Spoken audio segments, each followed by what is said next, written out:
아침에 일어나니까 창문을 여니까 바람이 좀 시원하더라고요. 그 무덥던 여름이 좀 한풀 꺾이고 또 이렇게 때가 되니까 또 가을의 문턱에 들어서지 않나 하는 생각이 들었습니다. 우리 성도님들 사이에서도 혹 개인적으로 어떤 어려움이나 힘든 일을 겪으실지라도 하나님께서 때가 되면 환경을 변하게 하시고 은혜로 이끌어 주실 줄을 믿습니다. 지난주에 제가 꿀보다 더단 말씀이라는 주제로 말씀을 드렸고 오늘 두 번째 파트로 이어서 말씀을 드리려고 합니다. 잠시 지난주에 말씀드렸던 것을 조금 되새겨 본다면 우선 말씀 묵상의 축복이라고 말씀을 드렸는데 이 오늘 말씀 읽은 내용 중에 보시면은 시편 119편 97절 말씀 보면은 우리가 개정 성경에는 작은 소리로 읊조리나이다 이렇게 말씀하시고 있지만 개역 한글에는 이것이 종일 묵상하나이다 라고 말씀을 드렸습니다. 그래서 이 말씀들이 묵상 읊조림으로 이것이 이제 묵상이다 이렇게 말씀을 드렸는데요. 묵상이라는 것이 한문으로는 잠잠할 묵자의 생각상이라고 말씀을 드렸습니다. 그래서 묵상이란 되새긴다, 깊이 생각한다, 깊이 사색에 잠겨 있다, 이런 또 되씹다 이런 뜻을 가지고 있다고 말씀을 드렸습니다. 그래서 묵상하는 방법을 말씀 묵상하는 방법을 지난주에 세 가지를 말씀을 드렸습니다. 첫째는 관주 성경을 사용하면은 좋다고 말씀드렸죠. 그래서 구체적인 사례를 마태복음 1장 23절 말씀을 가지고 관주를 찾아서 설명을 드렸습니다. 두 번째는 질문법을 말씀을 드렸습니다. 이 말씀이 무엇을 의미하는가 이런 생각으로 질문을 던진다고 했죠. 그래서 예를 들어서 요한복음 8장 12절 말씀에 예수님께서 세상의 빛이라 이렇게 말씀하고 계시는데 이 말씀을 질문을 던지는 거죠. 빛이란 무엇인가? 빛의 역할은 어떤 것이 있는가? 또 이것과 관련해서 내가 경험한 것, 빛에 대해 경험한 것은 어떤 일이 있었나? 또 일반적으로 어떤 빛에 대한 사례가 있는가? 이런 것을 질문을 던져서 생각해보고 그걸 통해서 예수님께서 세상의 빛이라는 것이 이런 뜻을 가지고 있구나 라고 묵상의 깊이를 더해간다고 말씀을 드렸습니다. 세 번째로는 영상법에 대하여 말씀을 드렸습니다.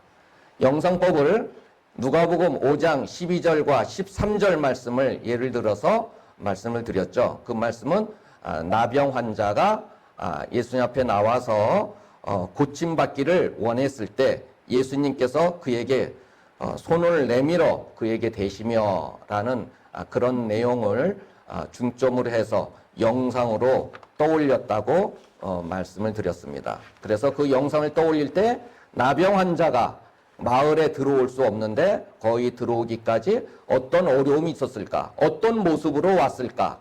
그의 그 괴사된 몸에 예수님께서 손을 대시며 그를 낫게 하셨는데 말씀만으로는 고치실 수 없으셨을까? 이런 질문도 던지고 그 상황을 영상으로 떠올리는 방법에 대해서 같이 말씀을 드렸습니다. 그럼 오늘 네 번째로 말씀 묵상하는 방법 네 번째로 관찰법에 대해서 말씀을 드리겠습니다.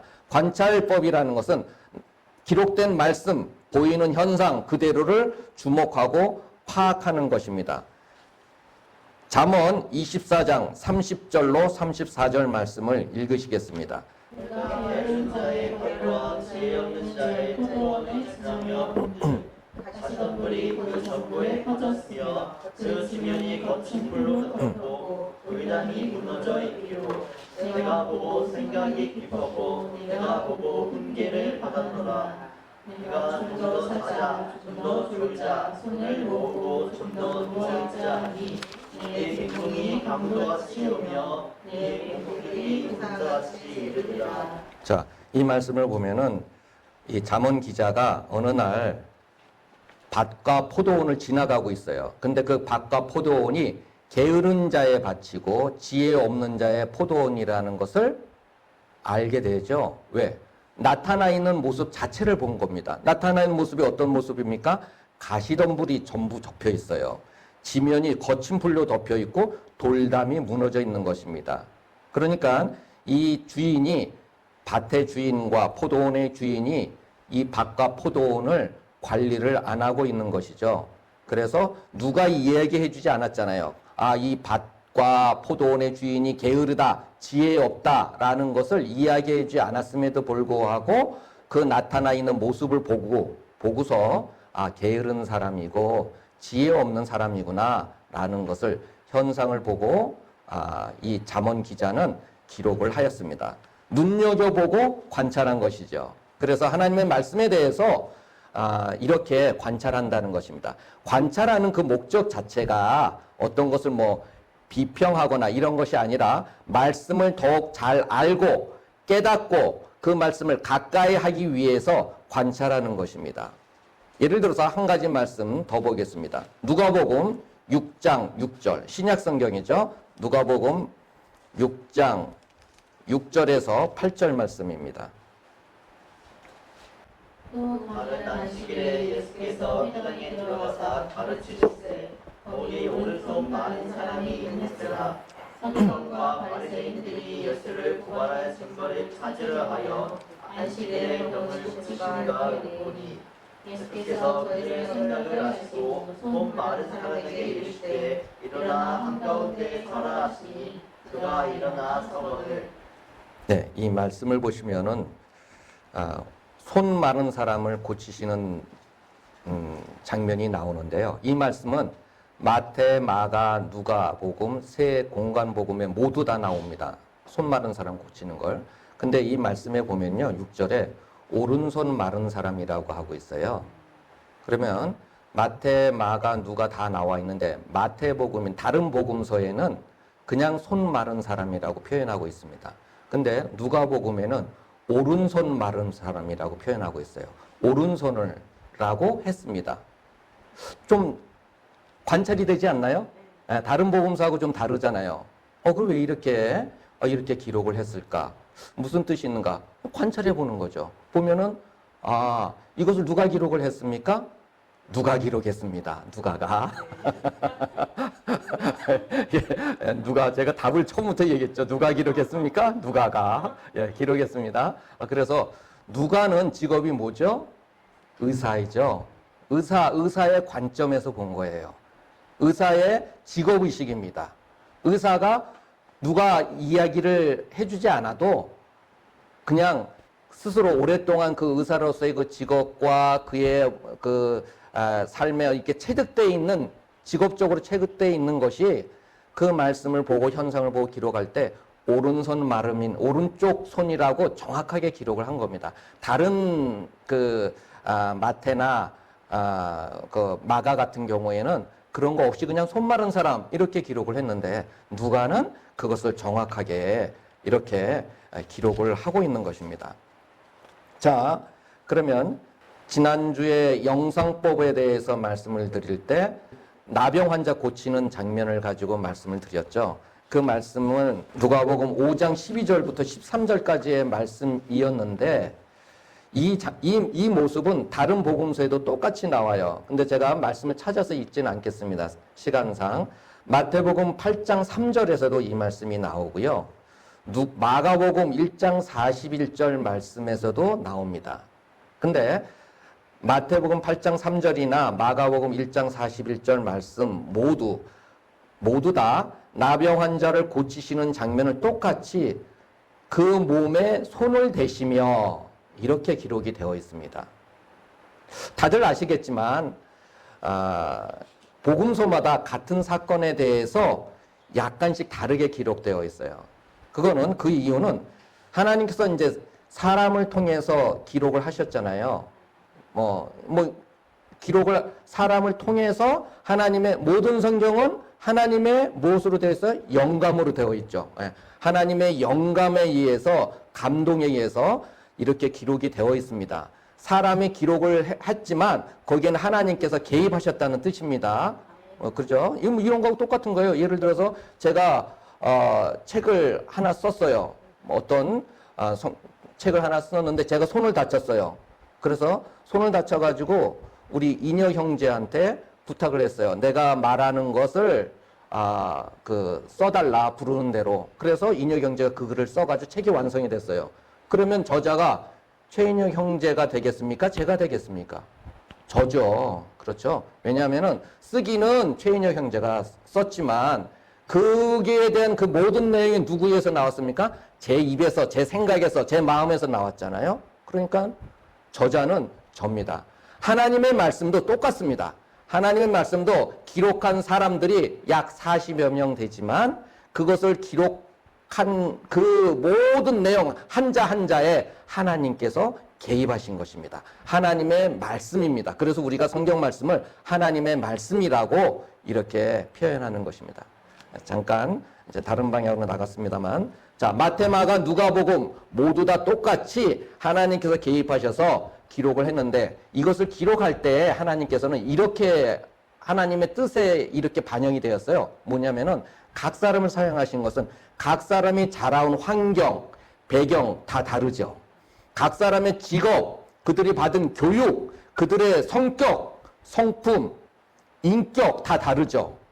그런데 하나님께서는 각자의 다른 그것들을 사용하셔서 기록하게 하신 거예요. 그래서 우리 개혁교회에서는 이것을 유기적으로 기록된 성경 말씀이다, 이렇게 표현을 합니다. 성경 말씀은 이렇게 각 사람의 모든 그런 인격적인 것을 사용하셔서, 하나님께서 각 사람을 사용하셔서 유기적으로 기록하셨다, 이렇게 표현을 합니다. 그런데 유기적으로 해서 이 마태, 마가, 누가 각자 다른 사람이 기록을 했는데 그럼에도 불구하고 이들은 예수님께서 나병 환자를 고치실 때 손을 대시며 이렇게 기록을 똑같이 했어요. 그것은 왜 그랬습니까? 이렇게 우리가 관찰을 해보는 거죠. 생각해 보는 거죠. 묵상하는 거죠. 거기서만 그치는 것이 아니라 그 모습을 통해서 묵상하는 겁니다. 왜 그랬겠습니까? 뭐 여러 가지 묵상할 수 있겠지만 이렇게 묵상할 수가 있겠죠. 그들 모두에게 예수님께서 그 나병 환자를 고치실 때 손을 대신 것은 강하게 그들 마음에 와닿은 거예요. 그러지 않겠습니까? 나병 환자가 몸에 피부 조직이 다 괴사되어 있잖아요. 그런데 그에게 손을 대는 것 쉽겠습니까? 원래 나병 환자는 같이 있을 수가 없잖아요. 마을에 같이 살 수가 없잖아요. 따로 격리하게 되어 있잖아요. 동네 밖에 살게 되어 있잖아요. 근데 그들이 성 안으로 들어오면은 돌을 던져서 내쫓잖아요. 그런데 그 나병 환자가 마을 안에 예수님께서 계신 예수님께서 사람들하고 이렇게 같이 둘러싸이는데 그 자리에 갑자기 나타난 거잖아요. 어떻게 했겠습니까? 뭔가 뒤집어 쓰고 왔겠죠. 지난주에 말씀드렸지만 그 모습이 눈에 띄면은 쫓겨나니까 고치지도 못하고 쫓겨나지 않겠습니까? 거기까지 그렇게 해서 와서 갑자기 짠하고 자기 모습을 제대로 보여줬던 거예요. 그래서 그렇게 보였을 때 사람들은 놀래서 다 주위로 이렇게 멀찌감치 있었겠죠. 나병 환자가 나타났으니까요. 그런데 나병 환자가 주님께서 저를 고쳐주십시오. 주님께서 원하시면 저를 깨끗게 하실 수 있나이다 하고 간절함으로 주님 앞에서 고백하지 않습니까? 나음 받기를 희망하고 요청하고 있지 않습니까? 그러면 예수님께서는 그를 말씀만으로도 고치실 수 있으신 분이시잖아요. 죽은 자로 말씀만으로 죽은 자도 살리셨는데 그 나병 환자를 살리지 못하시겠습니까? 피부 조직을 제대로 고치실 수 없겠습니까? 말씀만으로 가능하시죠. 그럼에도 불구하고 예수님께서는 그의 몸에 손을 대셨다는 거죠. 그 손을 댔을 때 나병 환자가 무엇을 느꼈겠습니까? 그런 게 우리가 생각되지 않겠습니까? 나병 환자가 예수님의 그 손길을 통해서 아무도 자기와 같이 하지 않고 자기를 외면하고 자기를 내쫓고 자기를 혐오하고 이렇게 했는데 그의 몸에 손을 대고 그리고 고쳐주시는 그 장면이 그걸 통해서 나병 환자는 예수님의 그 사랑과 자비하심과 불쌍히 여기심과 이것을 마음속 가슴속 깊이 느꼈을 것입니다. 그리고 똑같이 그 나병 환자가 느꼈을 그것을 그 마태, 마가, 누가도 느꼈겠죠. 그러니까 그것이 인상적이었던 것입니다. 그래서 똑같이 손을 대시며 그들 모두가 동일하게 기록이 되었습니다. 그래서 우리가 이걸 관찰법을 통해서 관찰을 한다고 말씀을 드렸습니다. 나병 환자를 고치시는 장면을 이들이 동일하게 보고 기록했구나, 관찰이 되었어요. 그러면 관찰한 것으로 그치면 안 되죠. 묵상해야죠. 잠잠히 그 말씀 보여주신 관찰한 거에 대해서 깊이 생각해서 그래야 한 걸음 더 나아가는 거죠. 한 걸음 더 나아가서 아까 말씀드린 것처럼 나병 환자가 무엇을 느꼈을까? 그들이 이 마테마가 누가가 나병 환자가 느낀 것과 같은 동일한 것을 느꼈겠구나. 그의 그 율법을 초월한 예수님의 사랑, 하나님의 사랑, 그것이 그 손을 대시며에 담겨 있구나. 이런 것을 우리가 묵상을 할 수가 있겠죠. 그래서 이런 그 관찰법을 통해서 우리가 하나님의 말씀을 조금 더 가까이 깊이 묵상할 수 있다. 그 다음에 5번째는 적용 질문법입니다. 하나님의 말씀에 대해서 내가 묵상한 것, 어떤 뭐 관주 성경이나 질문법, 관찰법, 영상법 등을 통해서 깨달았어요. 깨달은 그 말씀에 대해서 깨달은 그 말씀을 내 삶에 구체적으로 적용하기 위한 적용 질문을 하는 거예요. 그 적용 질문은 적용을 해서 내 삶의 구체적인 변화를 이루기 위한 적용이죠. 그러니까 구체적인 변화, 생활의 변화, 삶의 변화를 위해서 적용하는 겁니다. 질문을 거기에는 이제 영어로 이제 P자로 다 시작을 해요. 3가지. 전에 한번 제가 우리 성경 공부하면서도 말씀을 드렸습니다만, practical, practical, practical, 구체적으로 하는 거죠. 그 다음에 possible, possible, 실행 가능하게 질문을 한다는 거죠. 그 다음에 personal, 개인적으로, personal, personal하게, 개인적으로. 예를 들어서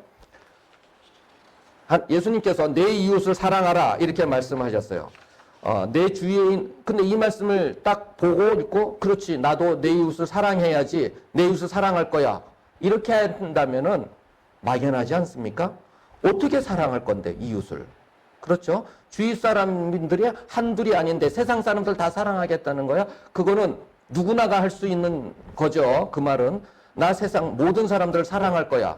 이것은 예수님께서 내 이웃을 사랑하라고 했다고 해서 내가 모든 사람을 사랑하겠다라고 적용하고 그렇게 살겠다고 결심하는 것은 사실은 좋지만 생활의 변화를 나타내기에는 막연하다는 거죠. 왜냐하면 너무 포괄적이기 때문에. 자, 이것을 퍼스널하게, 개인적으로 이제 적용하는 겁니다. 우리는 이웃을 사랑해야 돼, 이게 아니라 내가 내 이웃을 사랑해야지, 이렇게 나에게로 적용하는 거예요. 말씀에 대해서. 그리고 프랙티컬, 구체적으로 사람들을 사랑해야지, 이게 아니라 내가 직장 동료들 아니면 내 친구 누구, 이렇게 좁혀나가는 겁니다. 구체적으로.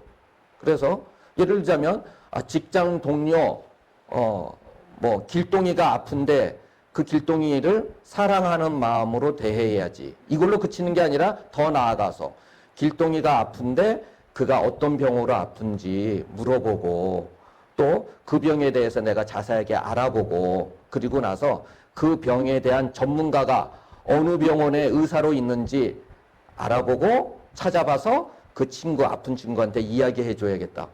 그러면 사랑이죠. 구체적으로 그 친구를 사랑하는 게 되겠죠. 이렇게 구체적으로 한다는 거죠. 프랙티컬하게. 그 다음에 파서블하게, 실행 가능해야 된다는 거죠. 예를 들어서 철수가 제주도에 있는 병원에 입원해 있어. 그래서 그를 사랑하기 위해서 내가 매주 병문안 갈 거야. 이거 가능합니까? 불가능하죠. 이웃을 사랑하고 구체적으로 한 것까지는 좋아. 지금 자 그걸 퍼스널하게 했어요. 아 친구 철수를 사랑해야지. 아픈데 병문안 가야지. 그리고 구체적으로 했어요. 프랙티컬하게 병문안 가겠다. 이것까지 구체적으로 했는데 그 다음에 파서블하게 실행 가능해야 되는데 그건 불가능하잖아. 매주 제주도에 있는 병원에 가겠다? 병문안 가겠다? 이건 불가능한 거잖아요. 내가 서울에 살고 일산에 살고 있는데 이렇게 파서블하게 입원해 있는 제주도 병원에 입원해 있는 그 친구를 철수를 위해서 내가 매주 성경 말씀 한 구절하고 기도문을 그 친구를 위한 기도문을 적어서 보내줘야지. 이건 가능하지 않습니까? 그렇죠. 파서블하죠. 가능하게. 그래서 우리는 이렇게 내가 적용 질문을 스스로 해야 된다는 거죠. 하나님 말씀에 대해서 묵상해서 깨달았어. 깨달았으면 내 삶에 그것을 구체적으로 적용하라는 뜻에서 제가 이거 사례를 말씀을 드린 겁니다. 구체적, 퍼스널 해야 되고, 우리가 아니라 퍼스널 해야 되고, 프랙티컬하게, 구체적으로 해야 되고, 그 다음에 파서블하고, 가능해야 돼.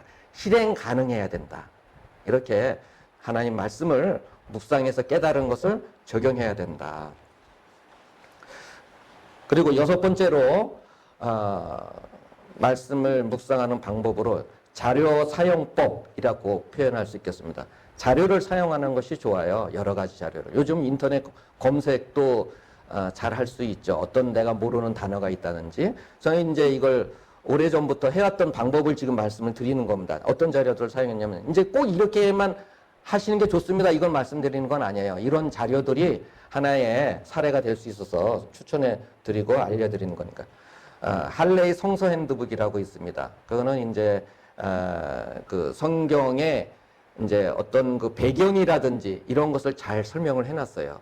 그냥 우리가 요즘은 성경에 밑에 이렇게 해설이 좀 있잖아요. 근데 그 해설이 그 성경책을 이렇게 편집하고 하신 분의 개인적인 생각이 담겨 있는 것들이 많이 있습니다. 그러면은 어떤 한 분의 어떤 개인적인 생각이 내 생각으로 이렇게 들어오게 되잖아요. 그러니까 그런 거보다는 이제 배경 설명하는 것은 내가 말씀을 이해하고 깨닫는 데 도움을 많이 주죠. 그래서 성서 핸드북을 사용하면은 좋다는 거죠. 그리고 이제 저는 또 아가페 성경 사전을 사용하는데 이런 것도 괜찮아요. 요즘 물론 이제 성경 사전에 이제 단어 이런 것을 인터넷을 검색할 수 있지만 또 아가페 성경 사전 이런 거는 또 새로운 그 단어를 해석하고 단어에 대해서 그 이해하는데 도움을 많이 줍니다.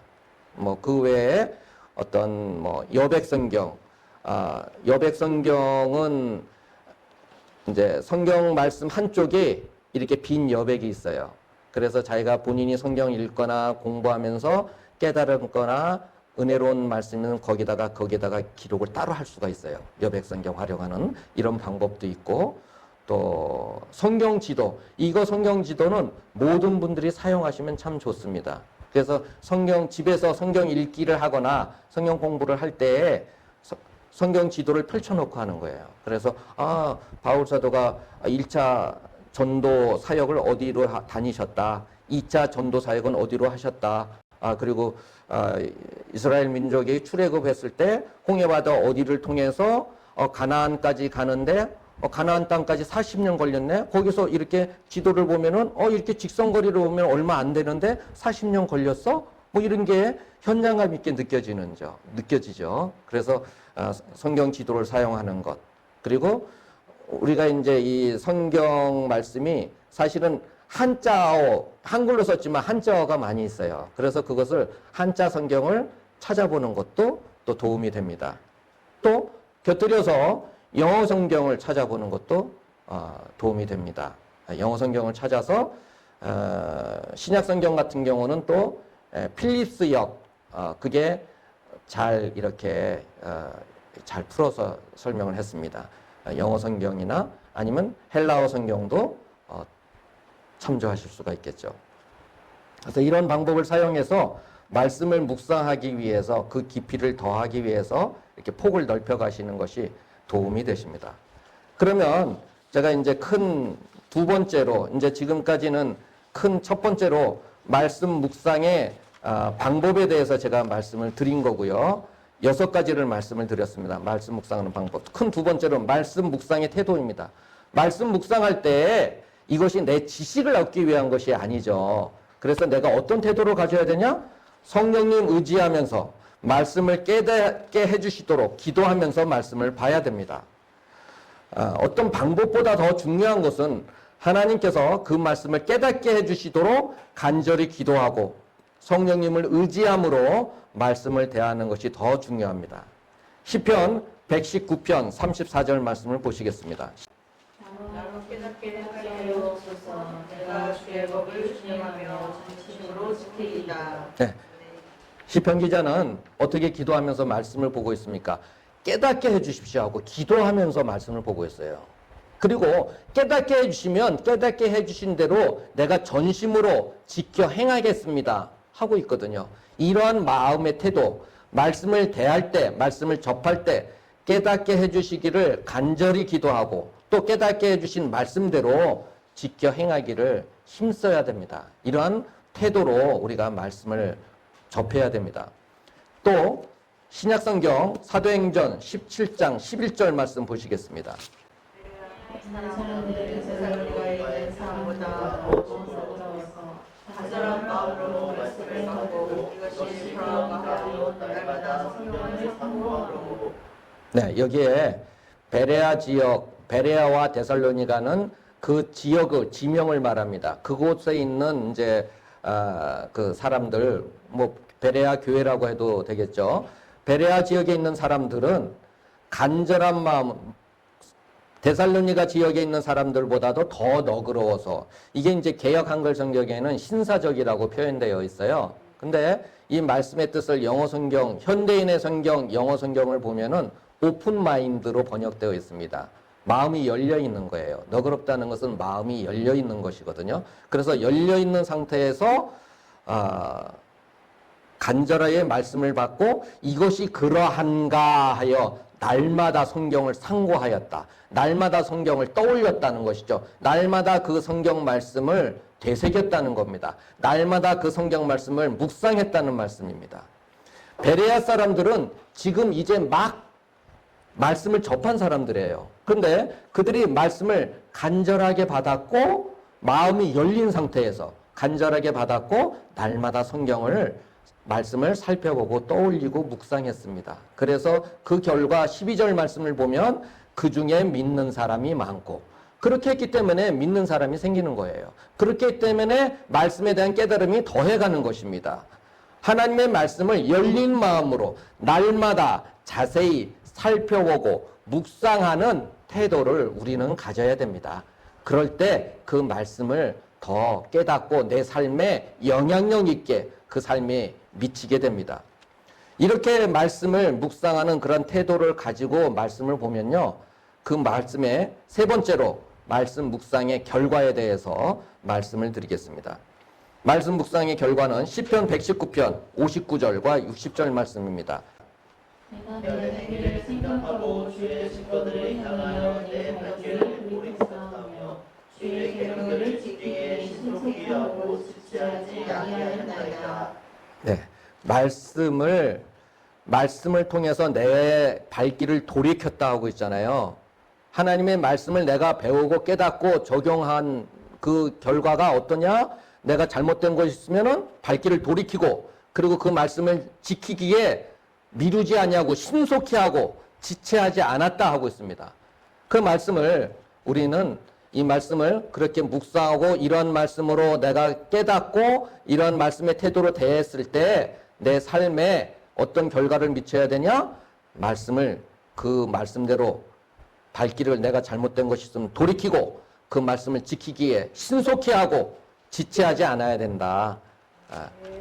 또 이렇게 살았던 그 사람을 보겠습니다. 에스라 7장 10절, 제 성경으로 719쪽입니다.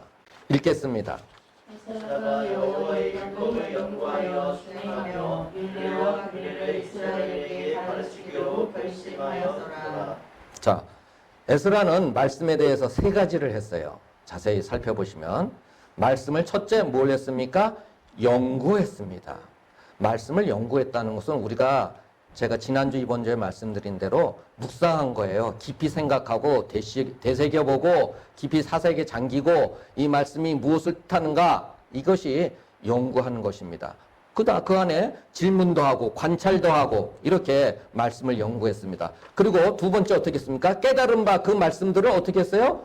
준행하였다.